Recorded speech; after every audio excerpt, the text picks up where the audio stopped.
Este livro é a mais extraordinária obra da literatura que este mundo já viu. A Bíblia superou em vendas qualquer outra publicação, tendo sido traduzida para mais idiomas que qualquer outra. Algumas pessoas eram tão devotas à crença de este ser o livro da Palavra de Deus que estavam dispostas até morrer neste propósito. Sob o poder de Nero, eles foram devorados por leões ou queimados, presos a estacas por Bloody Mary, a rainha da Inglaterra. Outros usaram este mesmo livro como justificativa para as cruzadas que ceifaram centenas de milhares de vidas inocentes. Esta é a história de como a Bíblia sobreviveu desde os tempos de Moisés até alcançar as margens da América no Mayflower. Numa distribuição Buena Vista Filmes,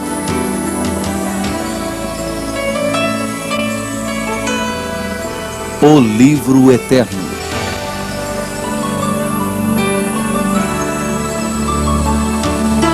A história da Bíblia.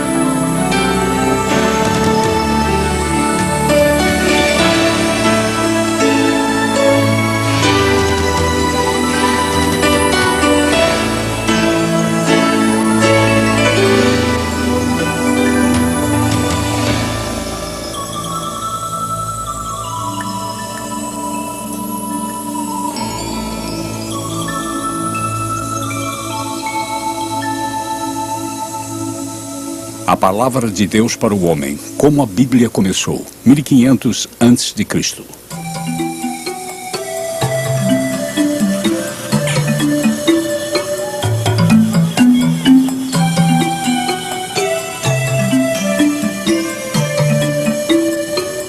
A primeira comunicação escrita por Deus ao homem foi chamada de Decálogo, que significa 10 palavras. Você e eu conhecemos como os 10 Mandamentos.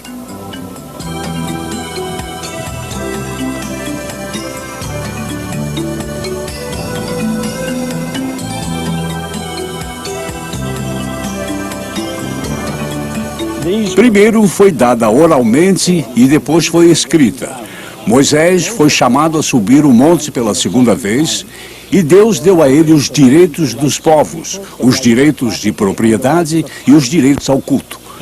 Quando Moisés retornou do monte, escreveu as palavras do Senhor. Isto tornou-se conhecido como o livro de Popanac.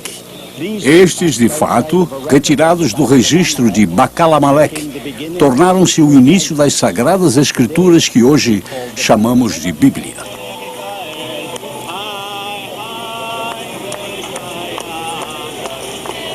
Foram 1500 anos para compilar. 40 autores diferentes contribuíram e eles escreveram em 3 línguas diferentes. Alguns usaram poesia, outros história e outros biografias.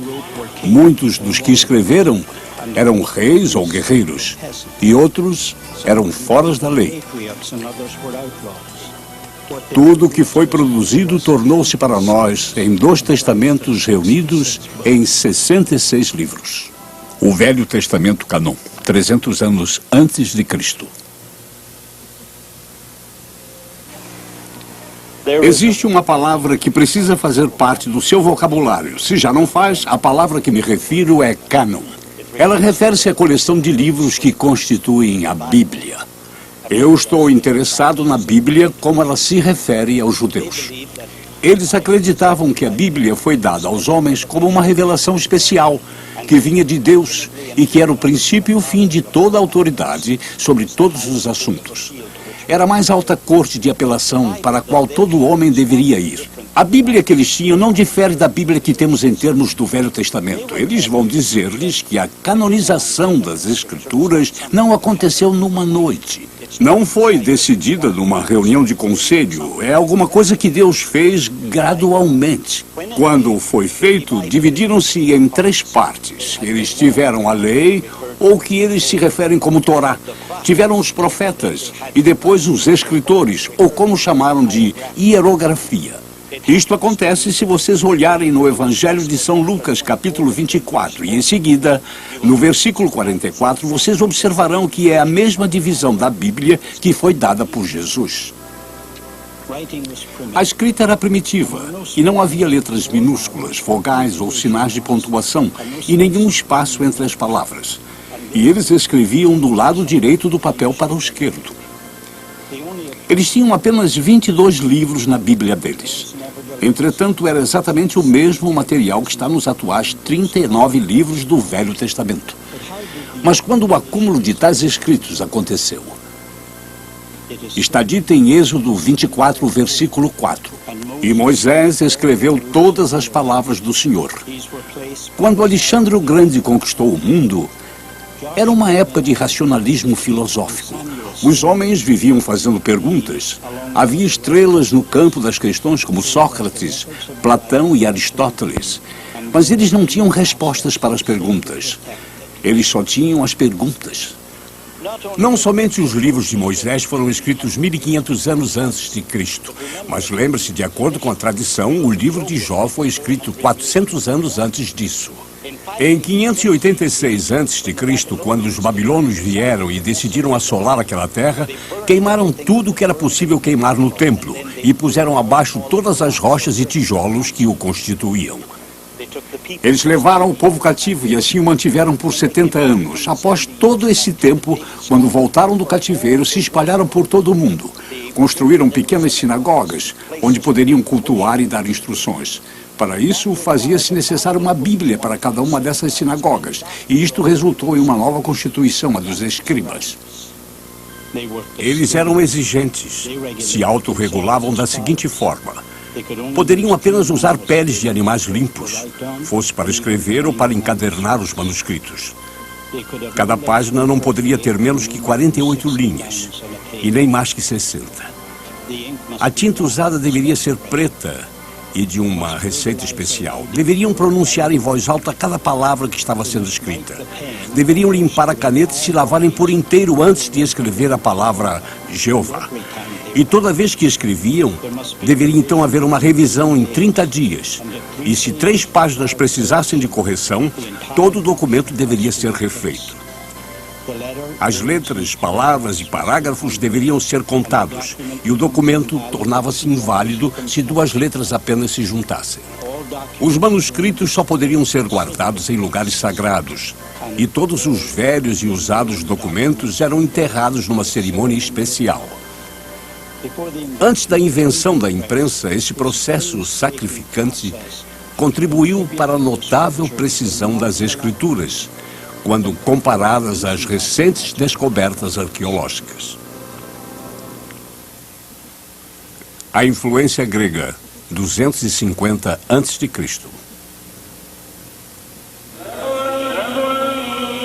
Jerusalém, Israel.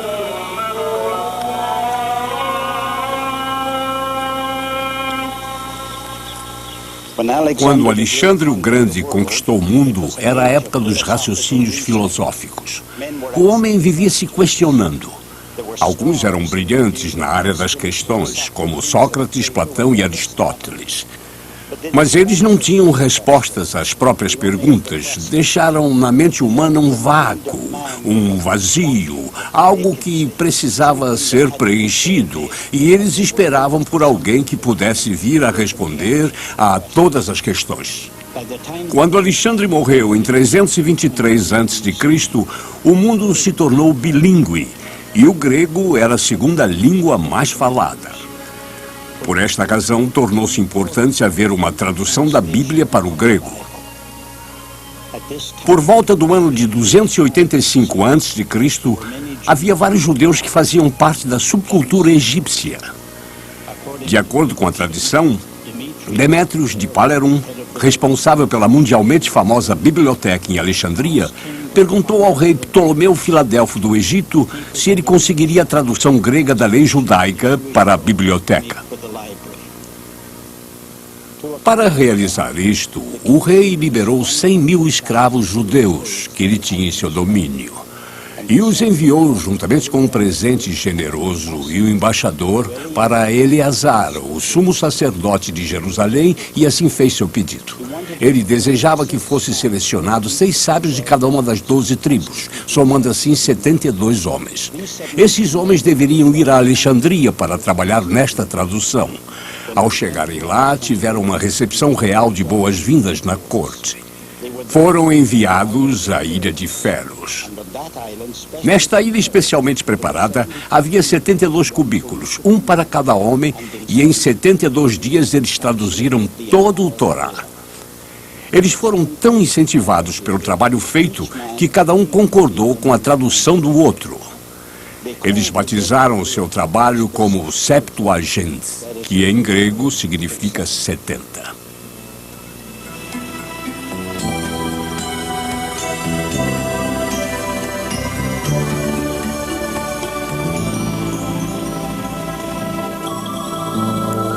O foco messiânico da Bíblia, 4 a.C.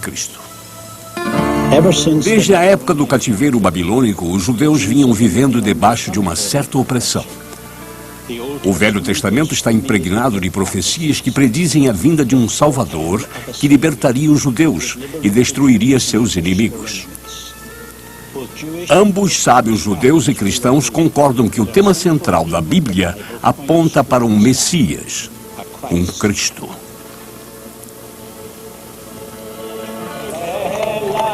A conclusão, portanto, é que o Velho Testamento é cristocêntrico. Ele nos parece um documento danificado pelo tempo, quase incompreensível. Os homens, por exemplo, que figuram em suas páginas, como Adão, Abraão, Moisés e Davi, as estruturas construídas como o tabernáculo, tendo 2 véus e 7 peças de mobília, e a parede como a deste último tabernáculo logo atrás de mim. Mas quando a pessoa do Messias judeu é colocada em foco, o obscuro se torna claro.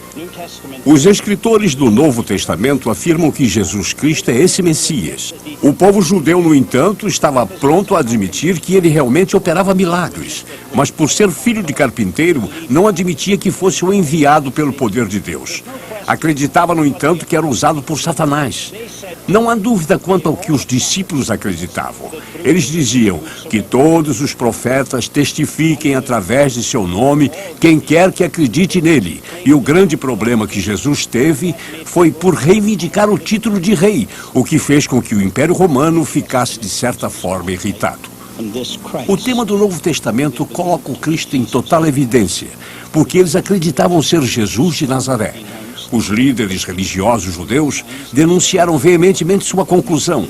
Em suas mentes, ele era visto como uma fraude e que não poderia nunca ser o Salvador predito pelos profetas. Para os escritores do Novo Testamento, Jesus era o Cristo, o Messias. Eles afirmavam que, num retrospecto, poderia-se ver que todas as Escrituras profetizavam acerca deste homem, o qual sua mensagem seria a base de quase todas as passagens do Novo Testamento. As revelações de um homem da Galileia, 4 a.C. a 29 depois de Cristo. Eu trouxe a esta adormecida cidade de Belém que nos transporta de volta ao livro de Gênesis, por haver milhares de recordações. Algumas delas trágicas, outras triunfantes. Nestas colinas atrás de mim, era onde Davi apacentava suas ovelhas, e onde Samuel, o profeta, o ungiu e o fez rei de Israel. Mas o mais prodigioso acontecimento, de acordo com os cristãos, se deu nesta cidadezinha. Eu sei que ao falar o nome Jesus Cristo, este lhes pareça bem familiar. Mas talvez você se esqueça de que ele verdadeiramente viveu a história. O povo contemporâneo a Jesus o identifica e, sem dúvida, fala da enorme influência que exercia e dos milagres que operava. Ele fez revelações fantásticas sobre si. Ele declarou ser o Filho de Deus e que havia sido enviado pelo Pai para trazer salvação à humanidade. Também afirmou ser o caminho, a verdade e a vida, e que ninguém chegaria ao Pai se não fosse através dele. Confúcio, Buda ou ainda Maomé, nenhum desses fizeram tais afirmações tão corajosas. Mas sua grande revelação em relação à sua morte sacrificial é que ressuscitaria dentre os mortos em 3 dias. Para os líderes religiosos judeus daquela época, suas declarações eram absurdas, na verdade blasfemas. E então entregaram às autoridades romanas e estas o levaram a um lugar chamado Monte da Caveira, o qual muitos historiadores acreditam ser este local. E numa cruz de madeira o crucificaram. Mas esta rocha não foi o fim da história.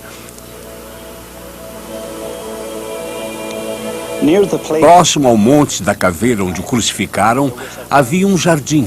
E neste jardim havia uma tumba cavada na rocha. E foi neste sepulcro que puseram seu corpo, já sem vida. Muitos historiadores acreditam ser este o local onde tudo aconteceu. Removeram uma grande pedra e a rolaram até a entrada. Fecharam o túmulo e puseram soldados romanos para vigiá-lo. No domingo seguinte, cedo pela manhã, as mulheres vieram embalsamar o corpo. Ao chegar, descobriram que ele já havia sido embalsamado. Os lençóis ainda estavam no lugar, mas o corpo não. E logo os discípulos disseram que ele havia ressurgido dos mortos.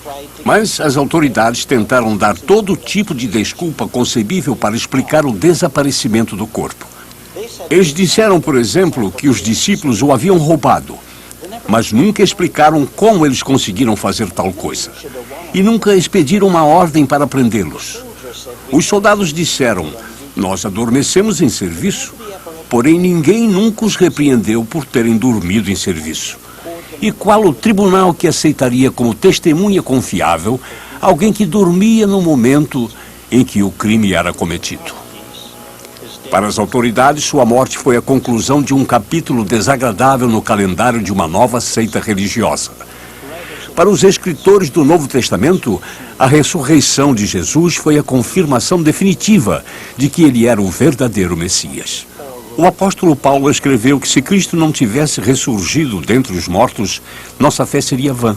Sendo fato ou ficção, literalmente transformou os discípulos de homens amedrontados que se escondiam atrás de portas trancadas a líderes dispostos a serem perseguidos e até morrer em nome de sua fé neste homem. A compilação do Novo Testamento, de 0 a.C. a 90 depois de Cristo. Se fôssemos pegar o primeiro século e dividi-lo segundo os fatos verídicos, teríamos 3 divisões. Primeiro seria o período da verdade viva. No tempo em que o mestre dos discípulos estava vivo, e enquanto ele viveu, suas palavras foram importantes.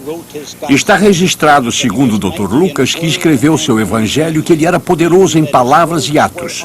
Isso significava que suas palavras eram oráculos e seus atos milagres. Quando chegamos ao segundo período, do ano 33 ao 50, seria o período da tradição oral. Eles não se preocuparam em escrever, pois acreditavam que ele voltaria em breve, e escrever era desnecessário.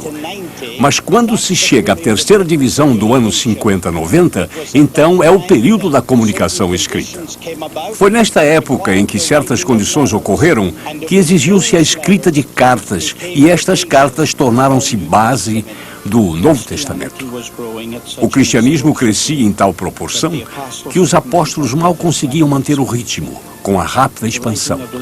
O hábito de escrever cartas se tornou uma ferramenta indispensável para se comunicarem com a igreja que acabava de surgir. Em alguns casos, eles escreviam para recrutar novos membros, em outros, para encorajar. Estas mesmas cartas se tornariam parte da Bíblia. Pedro escreveu aos cristãos hebreus que se difundiram ao longo da Ásia Menor por causa da severa perseguição, para a qual precisavam de um maior encorajamento. Embora tendo sido retratado como foi em Atos, capítulo 12, foi fiel até o fim de seus dias.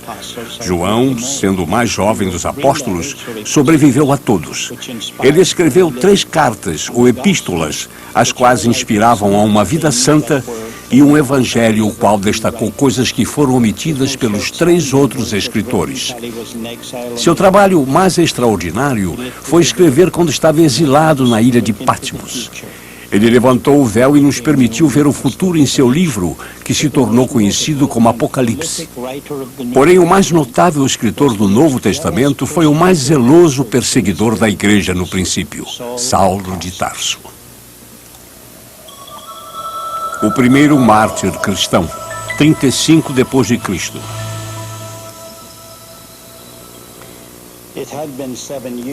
Havia-se passado 7 anos desde a ressurreição de Jesus Cristo, e um problema surgiu entre as viúvas gregas e hebreias. E a fim de solucionar tal problema, selecionaram 7 homens a quem chamaram de diáconos. Todos possuíam nomes gregos. 2 deles tornaram-se famosos. Um foi Filipe e o outro Estevão. Estevão foi o primeiro a ser o centro das atenções. Ele foi diante do Sinédrio, acusando-os de terem assassinado o Messias. E, baseado num versículo em Isaías, afirmou que Deus não habitava em um único lugar. E uma vez dito isso, levantou ira tanto aos saduceus quanto aos fariseus. A razão pela qual os saduceus não gostaram do que Estevão disse era porque não acreditavam em anjos ou vida após a morte, e aceitavam apenas a inspiração do Pentateuco. Já os fariseus não gostaram, pois acreditavam na inspiração de Isaías, mas não aceitaram sua interpretação. E então pegaram Estevão e o trouxeram a este local, que é conhecido como Portão de Estevão, e o apedrejaram. Ele foi o primeiro mártir.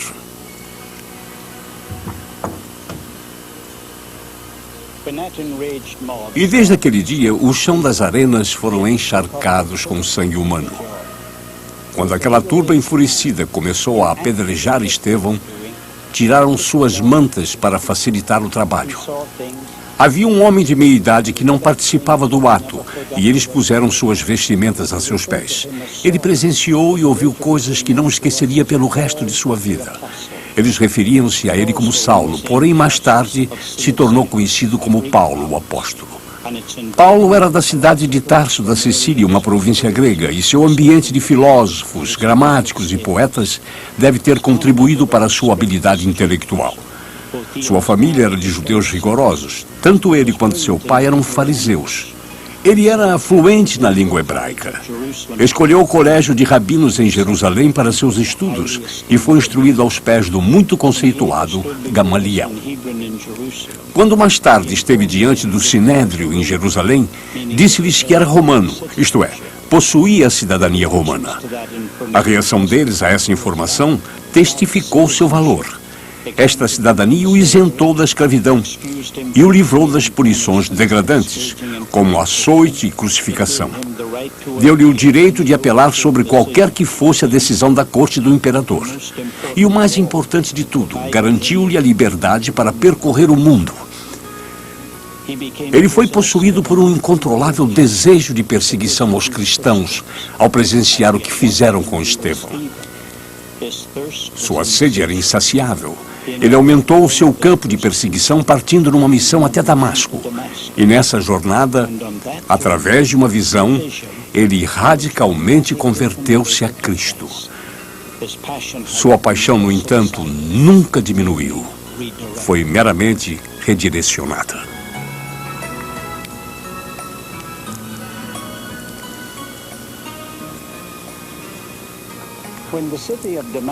Quando a cidade de Damasco soube da conversão de Saulo e sua presença na cidade, decidiram então matá-lo.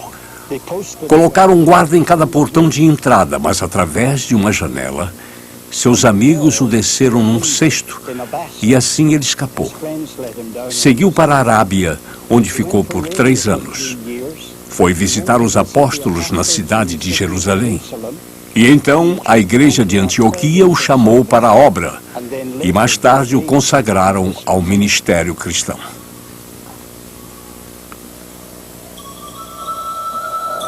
A caneta poderosa de 45 a 68 depois de Cristo.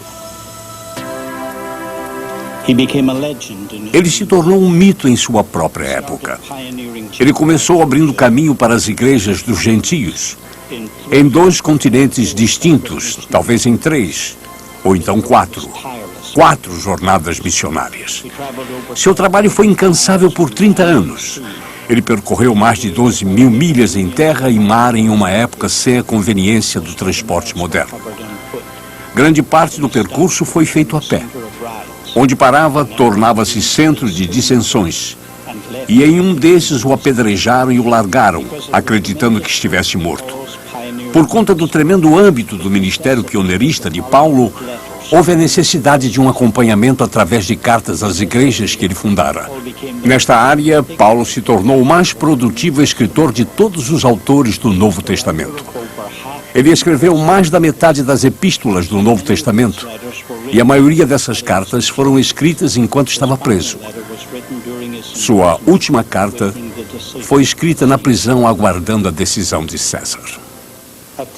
Aproveito o intervalo para trazê-los à cidade de Roma, particularmente à prisão Mamartini, onde Paulo ficou preso. Fica aproximadamente a 6 metros abaixo do solo e a mais ou menos 40 metros de distância do Senado romano. Além disso, há o Fórum Romano, o Palácio dos Césares e o temível Coliseu. As carruagens cruzavam acima do teto de pedra de onde Paulo se encontrava, e todas as negociações do poder imperial romano eram feitas acima dele. Vamos descer ao lugar onde ele era mantido preso.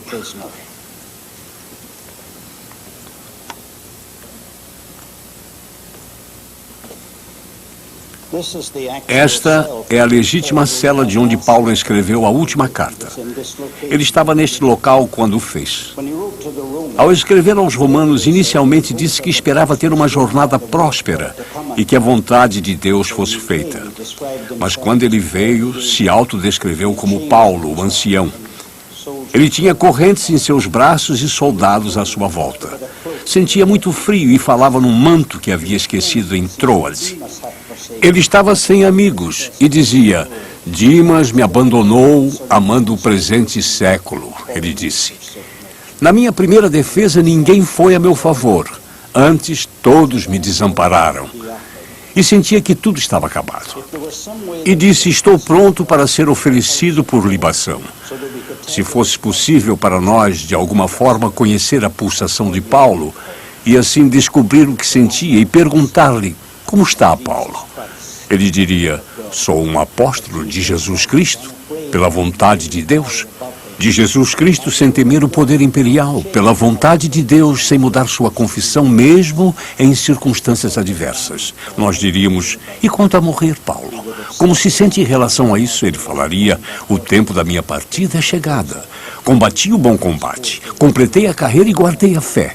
Já agora a coroa da justiça me está guardada. Em outras palavras, quando se mede o poder da dor, não há como contestar o fato. É mais afiada que qualquer espada.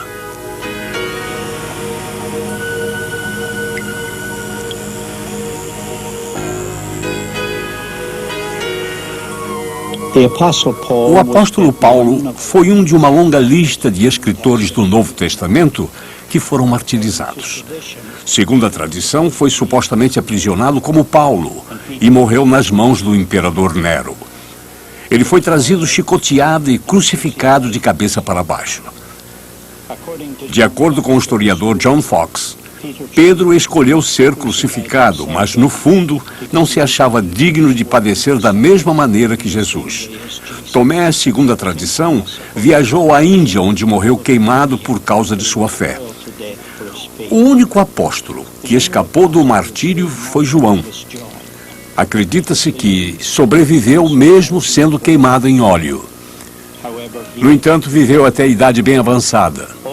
Todos os outros autores do Novo Testamento foram ou crucificados, mortos pela espada, açoitados, decapitados ou queimados vivos. Onde estão todas essas cartas? De 50 a 90 depois de Cristo. Os mais antigos fragmentos do Novo Testamento datam do ano 120 a 150 depois de Cristo. É conhecido como o Manuscrito de Ryland e é guardado na Universidade de Manchester, na Inglaterra. Acreditando-se que o Evangelho de João tenha sido um dos últimos a serem escritos do Novo Testamento, o documento original deve ter sido escrito 25 anos antes. Não há mais disponíveis cópias da primeira edição da Bíblia. Mas isso não deve nos alarmar após termos tomado conhecimento como era exaustiva a preocupação com relação a documentos antigos e meticulosa supervisão em conservá-los.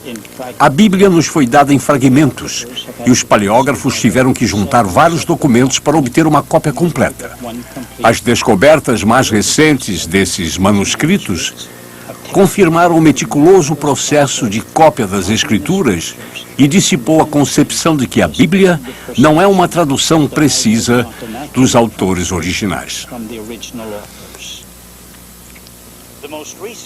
A mais recente dessas descobertas ocorreu em 1947, ao serem encontrados rolos de pergaminho no Mar Morto. O mais importante segmento disso se referia ao Qumran. Existiam 11 grutas onde eles em grupo encontraram esses documentos e com isso acreditou-se que era parte da biblioteca de uma seita dos essênios, o qual tinha uma pequena comunidade não muito longe de onde estamos neste momento. Nos foi de grande valor todas essas descobertas. Em primeiro lugar, nos habilitou a reproduzir coletivamente todo o Velho Testamento, com exceção do livro de Esther. Em segundo, foi construída uma ponte que nos aproximou dos manuscritos originais de 1000 anos atrás, sobre tudo que possuímos anteriormente. E em terceiro lugar, e provavelmente o mais significativo, descobrimos que realmente não tivemos que fazer nenhuma alteração no que fora traduzido originalmente na Palavra de Deus.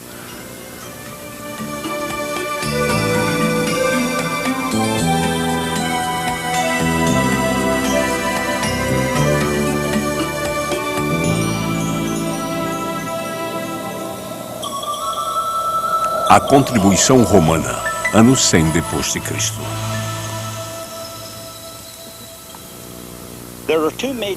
Houve duas grandes contribuições feitas por Roma ao cristianismo, embora não tenha sido intencional. A primeira foi no campo da lei administrativa. Data-se do ano de 451 depois de Cristo, quando tinham o que chamavam de 12 lápides. Mas o império cresceu até se tornar 120 mil pessoas. Com isso, desenvolveram um processo jurídico. E uma vez tendo sido bem feito, tornou-se a base das leis na Europa, especialmente na Inglaterra. E por causa desta última, também nos Estados Unidos, Canadá, Austrália, África do Sul e onde quer que o idioma inglês fosse falado. Foi uma grande contribuição ao cristianismo, pois onde quer que seus cidadãos fossem pelo mundo, estariam debaixo dessa proteção. A segunda maior contribuição foi na área da construção. Eu digo construção porque a maior preocupação era a mobilização de um exército. Eles queriam ter a certeza de que o exército poderia se locomover da forma mais rápida possível. Assim, construíram estradas, pontes e muralhas. Aqui ao meu lado pode ser visto um aqueduto construído no século II, que trazia água fresca à cidade de Cesareia. E observe como está bem conservado, ainda nos dias de hoje.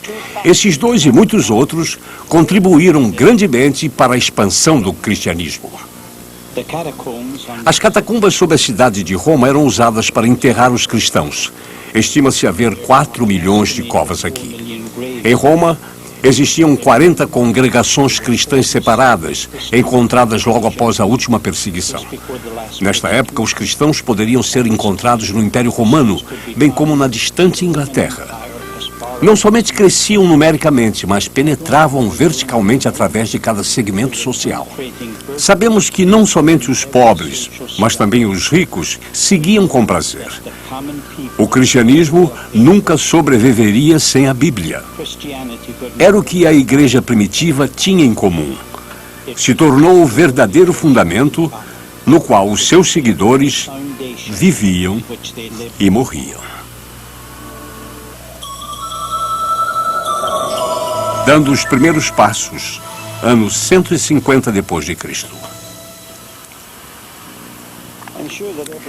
Tenho certeza que cada pai lembra-se dos primeiros passos de um bebê. E de igual modo, estou certo de que vocês adorariam ter uma câmera para registrar esses primeiros passos num filme e recordar as pernas bambas, os passos incertos, o que significava que o bebê tinha músculos no corpo, só faltava se desenvolver. É mais ou menos da mesma forma que a igreja cristã entrou para as páginas da história. É controvertido o que causou isto, mas é demonstrado pela igreja primitiva que havia músculos em seu corpo e estes iriam desenvolver-se. Todas essas controvérsias e heresias tentaram destruir a unidade da igreja, a pureza de sua doutrina e a autoridade da Bíblia. De fato, esses ataques resultaram em 3 propósitos benéficos. Primeiro, provaram que as heresias poderiam causar um efeito saudável no corpo. Afinal, os germes estimulam a produção de anticorpos. Segundo, as falsas teologias foram instrumentos para fazer nascer a verdadeira teologia cristã. Finalmente, o mais importante para a nossa história, os conflitos forçaram o desenvolvimento do reconhecimento universal da autoridade da Bíblia. Um dos mais notáveis homens que defendeu a igreja contra essas heresias foi Policarpo. Ele era discípulo do apóstolo João e foi indicado por ele para ser o pastor da igreja de Esmirna. Ele era conhecedor de praticamente todas as cartas do Novo Testamento. Após muitos de sua igreja enfrentarem corajosamente os leões, os perseguidores clamavam pelo seu pastor, Policarpo. Foi um dos servos que, sob tortura, denunciou onde o mestre estava. Eles foram a seu encontro, prenderam-no e trouxeram-no à cidade. O chefe dos magistrados o colocou em sua carruagem e pediu para chamar o imperador de senhor e oferecer sacrifício a ele. Ao se recusar a fazer isso, foi lançado para fora da carruagem e, ao cair, quebrou o tornozelo. Eles o pegaram de volta e o levaram à arena. Lá, o juiz deu-lhe a oportunidade de amaldiçoar a Cristo. Desta forma, seria libertado. E ele deu a famosa resposta: por 86 anos eu o servi, e a mim nenhum mal ele causou. Como eu poderia blasfemar contra meu rei e salvador? Ao perceberem que ele simplesmente não temia os leões, alguém nas arquibancadas gritou: queimem-no! E isto ecoou por toda a arena e logo todos gritavam: queimem-no! Queimem-no! Quando ele foi lançado ao fogo, o executor, insatisfeito por estar queimando rápido demais, penetrou uma lança em seu corpo. Quando o martírio terminou, seus amigos, remexendo entre as cinzas, encontraram os ossos e os levaram para fazer um enterro decente. As transformações do Coliseu de 80 a 303 d.C. Aqui atrás estão as ruínas do velho Coliseu romano. Ele começou a ser construído pelos Vespasianos no ano 72 d.C. e foi concluído pelo seu filho Tito no ano 80 d.C. Mas vieram os normães em 1084 e o deixaram do jeito que o vemos hoje. Mas por que foi deixado neste estado? Provavelmente por ser um monumento aos mártires cristãos. Sem dúvida que é o símbolo do poder da Roma imperial. Por outro lado, é uma das páginas obscuras da história humana, na qual a igreja teve que enfrentar dura perseguição. A história dos mártires é contada em 10 capítulos e 10 diferentes séries de perseguições ocorreram contra a igreja. Elas podem ser citadas assim: até o ano 250 d.C. era a nível local, mas acabou se tornando uma questão para o império. Em segundo lugar, era tudo normal, embora nem sempre centralizado em um imperador. O alívio, o apaziguamento veio com a morte do imperador. Embora uma perseguição judia tenha precedido isso, a hostilidade romana começou no ano 64 d.C., ocasionada por Nero. O historiador romano Tácito fez um relato da cidade de Roma em chamas. Nero declarou que isto tinha sido obra dos cristãos e matou muitos deles após terríveis torturas. Outros historiadores falam de uma manta incômoda que os cristãos eram obrigados a usar. Era feita de um tecido grosso coberto com piche, cera e enxofre. Vestidos com esta manta, eles eram pendurados pelo queixo com lanças afiadas, fixadas no solo e incendiados. Nero os colocou em chamas à meia-noite para servirem como tochas para a cidade. Histórias são contadas de que casas eram lotadas de cristãos e em seguida incendiadas. Grupos de 50 amarrados com cordas eram lançados no mar. Espadas, cadeiras incandescentes, rodas para esticar corpos humanos e garras de ferro para rasgá-los. Todas essas tentativas de Roma eram para acabar com a influência dos cristãos. Existem 4 razões fundamentais para a perseguição aos cristãos pelo Império Romano. A primeira era política. Os cristãos costumavam se reunir à noite em locais clandestinos e eram suspeitos de formarem um outro partido político. A segunda era religiosa. Eles se recusavam a oferecer incenso no altar para César, reconhecendo que ele era Deus. E a terceira era social. Eles tinham uma filosofia de vida distinta. Acreditavam que todos os homens eram iguais. A filosofia romana era Nero em uma das extremidades da escala social e os escravos na extremidade oposta. E, por fim, tinham as razões financeiras, pois o povo vivia, por exemplo, da confecção de efígies e pequenas imagens de idolatria da deusa Diana, e o evangelho as tirou do mercado. A 10ª e última destas séries ocorreu no mês de março do ano 303 d.C. Foi um édito emitido pelo imperador Diocleciano. Ele decretava fim a todas as reuniões, destruição de todos os templos, a deposição de todos os oficiais, o encarceramento de todos aqueles que persistiam na desobediência e em submissão a todos os escritos sagrados que, por sua vez, deveriam ser confiscados e queimados. Eusébio, o historiador, confirmou que um posterior édito ordenava aos cristãos a oferecer sacrifício aos deuses pagãos, senão seriam mortos. Ele também relatou que as prisões ficaram tão lotadas que não havia espaço para acomodar os criminosos. A perseguição afrouxou quando Diocleciano abdicou e se aposentou no ano de 305 d.C. Galério estabeleceu um decreto em seu leito de morte no ano 311 d.C., dando tolerância ao cristianismo. Quando alguém questiona que proveito se faz desses 241 anos de perseguição, admitimos ser uma difícil pergunta a ser respondida. Mas se você reconhecer que debaixo de cada onda de perseguição, o número de fiéis aumentou, consegue perceber que eles enfocaram a definição do que era uma igreja? Eles ainda questionavam o direito daqueles que se comprometiam sob perseguição de manterem ou não uma amizade com os demais crentes. E então, há a questão a respeito da autoridade da Bíblia. Mas quando paramos e pensamos, tinham certas cartas que, mesmo sem serem ainda canonizadas, possuíam suprema autoridade e redirecionavam as prioridades do povo. Agora, há um interesse neste livro indestrutível.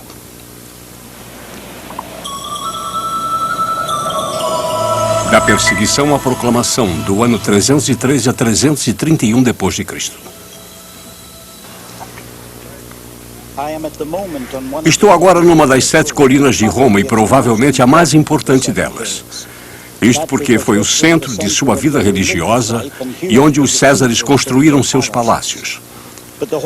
Porém, toda a estrutura foi modificada por Michelangelo no Renascimento, e aqui pode ser visto, graças a ele, uma estátua de Constantino. Apesar do fato de Constantino ter posto um fim às perseguições contra a igreja, suas prioridades foram mal direcionadas. Ele considerava fluxo o sinal de aprovação divina. Ele trouxe os bispos que foram reduzidos à pobreza relativa, marcados e aturdidos pelas recentes perseguições aos palácios que resplandeciam com a luz e exalavam perfume. Ele construía igrejas e as enchia de um corpo de clérigos e bispos quando ainda não se tinha conhecimento de profissão do cristianismo naquela região. Ele outorgava grande soma de dinheiro para sustentar os pobres, presumindo que isto resultaria em conversões.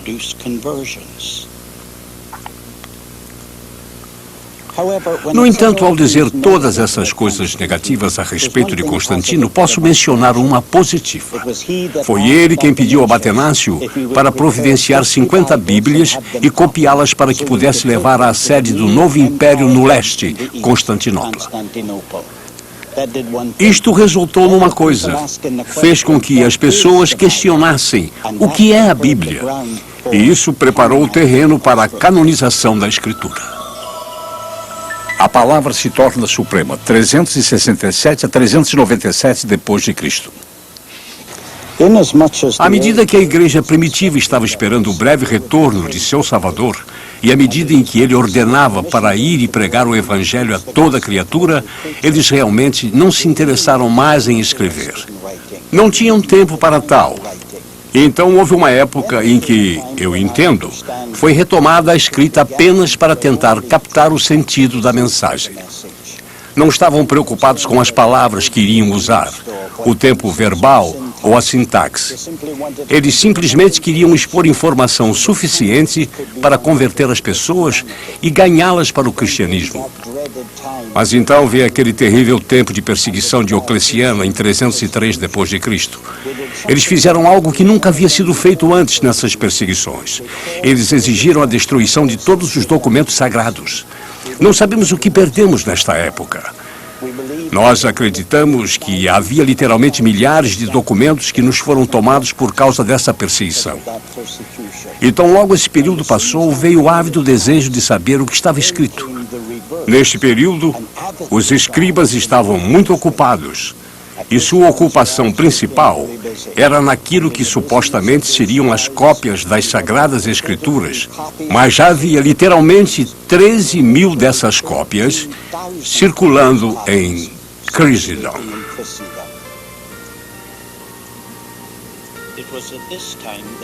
Foi neste tempo que o maior teólogo de sua época, Atanásio, iniciou a cruzada por um Novo Testamento canonizado. Quando nós falamos cânon, nós simplesmente estamos nos referindo a um quadro de medida, um nivelador ou pesos ideais para equilibrar uma balança. A palavra foi primeiramente aplicada às Escrituras por Atanásio no século IV. A história da canonização do Novo Testamento não foi o registro de um simples fato. Foi um processo lento que passou por vários estágios. Mas em 367 depois de Cristo, Atanásio escreveu uma carta na qual ele listou pela primeira vez nos registros da história os 27 livros do Novo Testamento. Em 397 depois de Cristo, o Concílio de Cartago deu a primeira aprovação oficial dos 27 livros do Novo Testamento.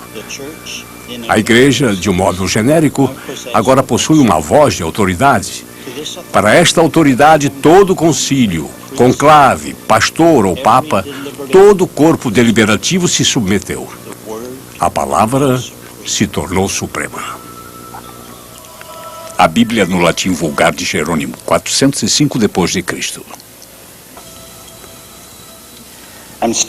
Estou de frente para uma gruta de pedra na cidade de Belém que mede 20 por 20, onde um homem passou 16 anos de sua vida.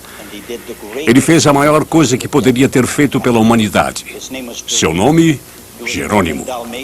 Nasceu na cidade de Dalmácia em 347 depois de Cristo e tem pais cristãos.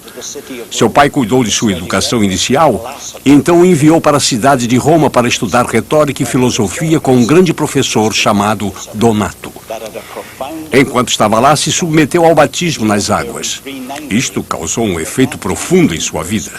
Ele deixou a cidade em 390 depois de Cristo, quando estava traduzindo um comentário do livro de Salmos. Ele e 3 amigos decidiram viajar para o leste. Prosseguiram até alcançar a cidade de Antioquia, quando ficou seriamente doente. Ele foi tomado por uma febre alta e numa noite, quando estava delirando, sonhou que Cristo lhe dizia que ele não era um cristão. Por isso, dedicou sua vida àquilo que julgava ser a tarefa mais difícil de todas: aprender e dominar a língua hebraica. No ano seguinte, ele esteve na cidade de Constantinopla. Ali, pregações importantes contra o arianismo influenciaram a se tornar um verdadeiro defensor da fé. Então, 2 anos mais tarde, ele foi à cidade de Roma presidir um concílio que estava havendo lá. Neste ínterim, ele conheceu Damasco, bispo de Roma, que mais tarde se tornaria papa. Um forte vínculo nasceu entre esses dois homens e uma grande amizade surgiu. Grande o bastante para que, se Damasco pedisse a Jerônimo que, se fosse possível, traduzisse pela primeira vez o Novo Testamento do hebraico direto para o latim. O latim se tornava cada vez mais importante nos negócios do Império. Na África do Norte estava sendo usado na comunicação exclusivamente para informações religiosas. E então se fez indispensável uma tradução precisa do original para o latim. E não havia ninguém melhor qualificado que Jerônimo. Ele se mudou para Belém para viver uma vida monástica e se dedicou totalmente a esta enorme tarefa. No ano de 405 d.C., sua missão havia sido concluída, mas ele passou o resto de sua vida se dedicando a escrever defesas para a fé ortodoxa. Ele finalmente morreu em 420 d.C. Embora seu trabalho tenha se tornado conhecido como a Vulgata, ou Bíblia, na linguagem comum também se tornou o verdadeiro instrumento que bloqueava o acesso a qualquer outra Vulgata. Esta foi tão altamente admirada que as gerações posteriores decidiram proibir qualquer outra tradução. Ao contrário, o latim se tornaria a língua oficial da Igreja. Todos os outros idiomas seriam, com isto, privados de qualquer tradução para sua língua materna. O bom se tornou inimigo do melhor. Isto, de fato, privou o público da Bíblia e deixou o mundo afundado na escuridão da Idade Média.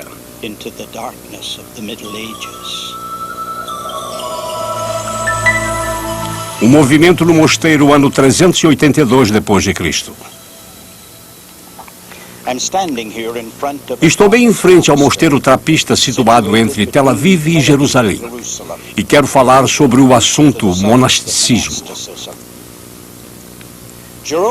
Jerônimo veio até Roma para mediar um concílio no ano 382 d.C. E ao chegar aqui, ele pôde ver a influência secular da Igreja. A opulência da Igreja, a luta pela autoridade e a falta de piedade muito o perturbou. E ele se tornou um pregador no monasticismo. Quando ele deixou Roma rumo a Belém para terminar a tradução da Bíblia, alguns dos seus o acompanharam. Um deles era uma viúva muito rica de nome Paula. Ela e seu filho foram para Belém e fundaram 4 conventos. 3 deles para freiras e um deles para um monge. De acordo com Philip Shaw, o grande historiador da Igreja, Jerônimo é o pai do monasticismo romano. E não há dúvida que depois de Jerônimo todo o caminho floresceu desde a Ásia Menor até a Grã-Bretanha. Belém, Israel. Estou aqui próximo à tumba de São Jerônimo, que é considerado o pai do monasticismo romano. Se tiver a oportunidade de visitar um convento e olhar pela janela, você vai se convencer de que eles eram o sal de sua geração. A ordem dos beneditinos, por exemplo, foi altamente organizada. Cada um tinha sua tarefa específica, ambas sagradas e seculares, e isso ajudou a mantê-los à parte do sistema feudal de sua época. Havia oração e adoração dia e noite. Existiam vigílias e vesperais, mas havia algo mais importante que isso. Estes lugares eram realmente centros educacionais. As pessoas que viviam lá passavam a maior parte do tempo escrevendo ou copiando filosofia e literatura. Mas eles fizeram algo mais importante que isso. Reproduziram as escrituras e mantiveram a Bíblia viva numa geração onde poderia ter morrido. Por esta razão, pensamos neles como lírios brancos em lagos enlameados. A escuridão da Idade Média, ano de 550 d.C. É axiomático que os primeiros passos após uma queda são os mais dramáticos de todos. E quando esses passos tiveram lugar na queda do Império Romano, alguns irão dizer que foi quando dividiram o Império em ocidental e oriental. Mas talvez seja mais exato na Guerra dos 20 anos contra os godos, que acabou no ano de 555 d.C. E apenas 13 anos mais tarde, uma outra tribo germânica, os chamados lombardos, vieram e invadiram a cidade. E o que os godos não destruíram, estes o fizeram. Mas um homem veio ao papado com o nome de Gregório. Eles o chamavam de Gregório o Grande, e ele merecia o título. Ele era um homem magnífico. Certa vez em que o exército lombardo não tinha sido bem pago, ele decidiu que iria pegar o dinheiro da igreja e com ele pagar o exército. E por tal feito se tornou conhecido como o salvador do Império de César. E foi isso que trouxe universalidade e unidade à igreja.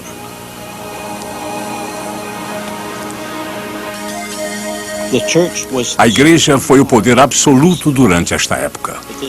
Mas este poder é um triste capítulo na história do cristianismo. A Bíblia foi relegada às portas trancadas de um convento. Foi colocada em um pedestal e confinada a uma linguagem que apenas alguns poucos privilegiados podiam ler. Enquanto isso, a igreja era consumida com seus objetivos políticos, e isso resultou em cruzadas e outras atrocidades.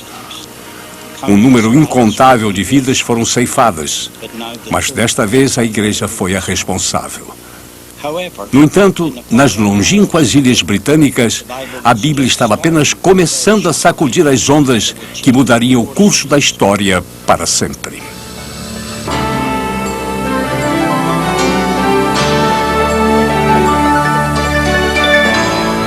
Versão brasileira Audio News.